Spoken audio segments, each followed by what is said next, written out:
Did you miss me? Yeah.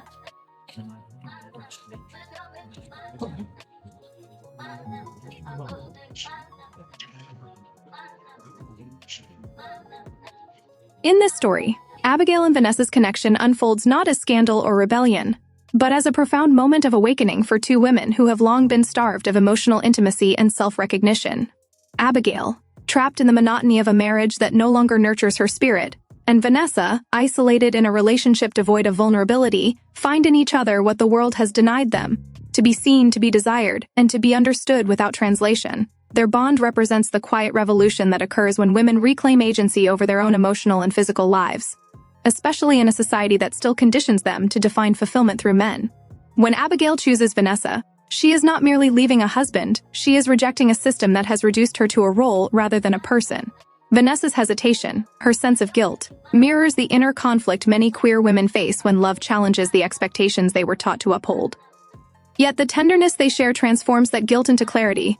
Love, in its truest form, cannot exist within repression. Their relationship exposes the vulnerability of women taught to silence their desires, and questions the cultural discomfort with female intimacy. A discomfort rooted in patriarchy's fear of women who find wholeness in one another. The story, when stripped of erotic spectacle, becomes a portrait of truth and liberation, two women realizing that emotional safety, authenticity, and mutual recognition are not luxuries but necessities. For queer and lesbian viewers, Abigail and Vanessa embody both the ache of concealment and the courage of visibility.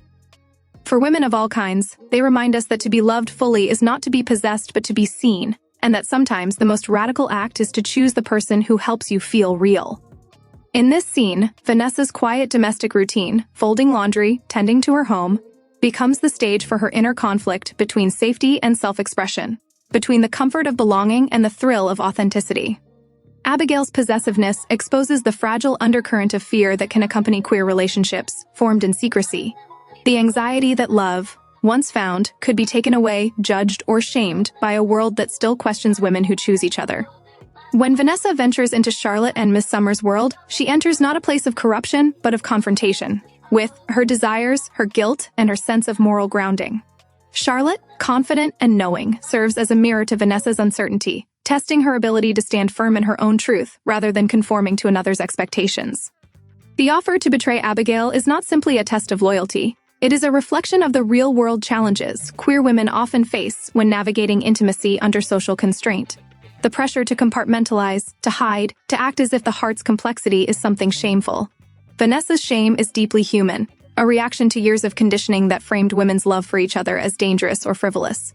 Her hesitation and eventual participation reveal how internalized judgment can blur the lines between self-preservation and self-betrayal. Yet, beneath the surface, the moment is not about infidelity, it's about awakening. Vanessa begins to understand that queer desire, when stripped of secrecy and control, is not something to be ashamed, but something to be claimed with honesty and integrity. The scene, viewed through a queer emotional lens, becomes a meditation on the cost of invisibility and the courage it takes for women to exist fully, desiring, flawed, searching, and real, beyond anyone's permission but their own. In this scene, Vanessa's opportunity to house sit for Miss Summer becomes more than just a temporary escape. It becomes a space where she confronts her own loneliness and the fragile boundaries between affection, jealousy, and validation. The grandeur of Miss Summer's home reflects the kind of freedom Vanessa has long craved, room to breathe, to imagine a life outside of secrecy or judgment. Yet, that same vastness reminds her of isolation, of how easily a woman's independence can slip into emotional solitude. Her call to Abigail, casual on the surface, reveals a deep need for reassurance, both of love and of worth. Abigail's defensiveness, when Vanessa describes the mansion, exposes her insecurity, a fear that Vanessa might be seduced not just by the house but by the world it represents, a world where Vanessa's charm and sensitivity might thrive without Abigail's control. Their conversation becomes a quiet tug-of-war between desire and fear, between wanting to be chosen and being terrified of being left behind. When Abigail visits, the intensity of their reunion is less about physical longing and more about emotional possession. The desperate need to affirm, "You are mine, you still see me." For queer women, this dynamic may feel achingly familiar. Love that must exist within narrow margins, that must constantly fight for legitimacy, can easily twist into jealousy or self-doubt. Yet beneath the tension, this scene also celebrates something gentle and profound. the recognition that even flawed, even frightened, their love is real. Vanessa and Abigail's bond mirrors the struggle many queer women face to balance authenticity with attachment, to love without losing themselves. The house, the call, the reunion, all symbolize the ongoing journey towards self-trust and mutual respect, reminding viewers that queer love, like any love, is strongest when it's allowed to exist openly, without fear or comparison. In this scene, the shimmering calm of Miss Summer's backyard becomes the emotional heart of Vanessa and Abigail's complicated connection, a temporary paradise where their love can breathe, even as the outside world keeps demanding to intrude. Vanessa's delight in showing Abigail the pool and garden reflects more than simple admiration for beauty. It symbolizes her yearning to share a piece of the freedom she's discovered, to prove that love between women can exist without shame, without walls. For Vanessa, this sunlit setting is a sanctuary, one where their bond feels real and safe, where the world's expectations fade into background noise.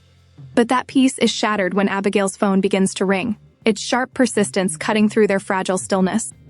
The call from Manolo, the husband Abigail has long outgrown, becomes a haunting reminder of the lives they must still perform, of the obligations that chain them to appearances, and the fear of what might happen if their truth comes to light. Vanessa's frustration and Abigail's hesitation expose the rift between longing and survival, between the dream of being fully seen and the fear of losing everything for it. For queer women, this moment captures a familiar ache, the tension of living two lives, of carving out private spaces where love is real, only to have them interrupted by the noise of a world that refuses to accept them. The backyard, once an oasis, turns into a battleground between authenticity and repression. Yet even in this disruption, there's resilience, the quiet defiance of choosing to love anyway, to keep reaching for connection despite the risk. Abigail's conflict and Vanessa's hope mirror the everyday courage of queer women learning to hold their truths even when interrupted, even when love must coexist with fear. In this pivotal scene, the illusion of control begins to fracture as Abigail's world collapses, forcing both women to confront the imbalance that has quietly threaded through their relationship. The loss of Abigail's wealth and social standing strips away her protective layer of privilege, leaving her vulnerable in ways she has never known. While Vanessa, once the dependent and uncertain one, finds herself standing taller, newly empowered by circumstance and the attention of Charlotte, who represents a darker, more calculating force of influence. What unfolds is not simply a story about shifting power, but about the emotional cost of survival, the ways women must reinvent themselves when love, identity, and security all hang in the balance. For queer audiences, this moment speaks to the painful process of rebuilding after loss, the reminder that sometimes freedom begins only after everything familiar has been taken away. Abigail's desperation and Vanessa's quiet rise mirror the complex dance queer women often face when one partner becomes the emotional anchor while the other begins to drift, trying to redefine herself in a world that rarely makes space for their truth. Charlotte's presence adds a layer of manipulation that reflects how easily women's desire for autonomy can be exploited under systems of control, echoing real-world patterns where power often masquerades as opportunity. Yet even here, amid confusion and tension, there's a flicker of resilience, the idea that two women, even when broken and unequal, can still find strength in each other's faith.